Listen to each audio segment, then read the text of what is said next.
أنا يعجبني يغنون أغنياتي، لكن احترم هذا الفنان اللي تعب وشقى أكيد حتى يطلع طبعًا. هاي الأغنية. زين. قُل لي يا أخي تسمح لي لو لا؟ وأنا ما راح أقول له لا.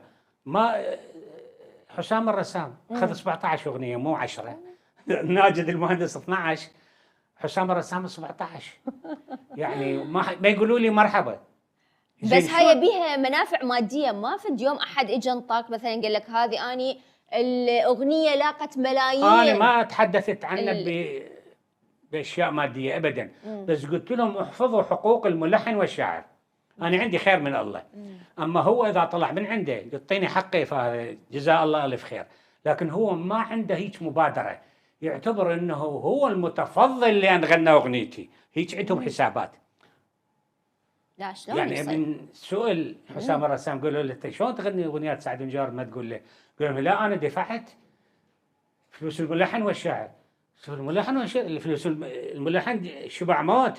أنت لمن أعطيت فلوس الملحن؟ أعطيتها لعائلته؟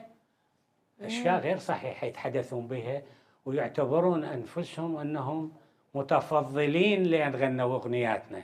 ما حد هي جابرهم. أغانينا اللي سوتهم مطربين. ما حد جابرهم، منو ما جبرهم حد إنه يغنون هاي منو قايل الأغاني؟ له؟ ما حد إيه. جابرهم.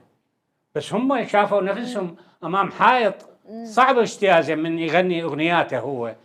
شافه ما زين. يوصل للناس. إمم. يجي على سعد بن جابر، يجي على حسين نعمة، يجي على إمم. فاضل العبادي يغنون أغنياتنا. هذا إمم. السبب استعملوها جواز مرور للأذن الأخرى طبعًا. بواسطة أغنيات.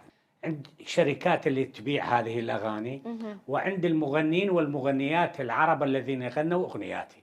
فعلًا. يعني مثلا إذا ماجد إمم. المهندس مغني له 10 أغاني محقق له فد 200 مليون مشاهدة مثلا، أكيد. راح تصير حقوقها اللي ماخذها ماجد إمم. يدزوها إلي إلى سعدون، نسبة وهكذا. نسبة لكل الحقوق. يعني هي جزء إمم. خيرا من لا شيء، إمم.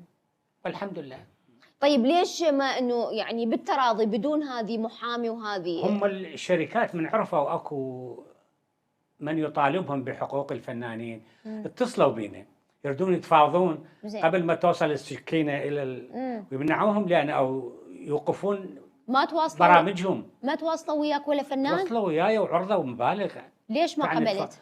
انا اريد حقي، شو اسوي بالمبالغ اللي هي لا إمم. تقدر بشيء.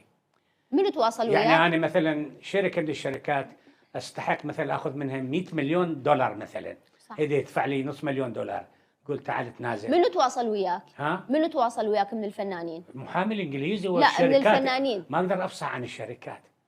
مو الشركات، الفنانين اليوم اللي هم غنوا أغانيك بدون استئذانك، منو تواصل وياك؟ ماجد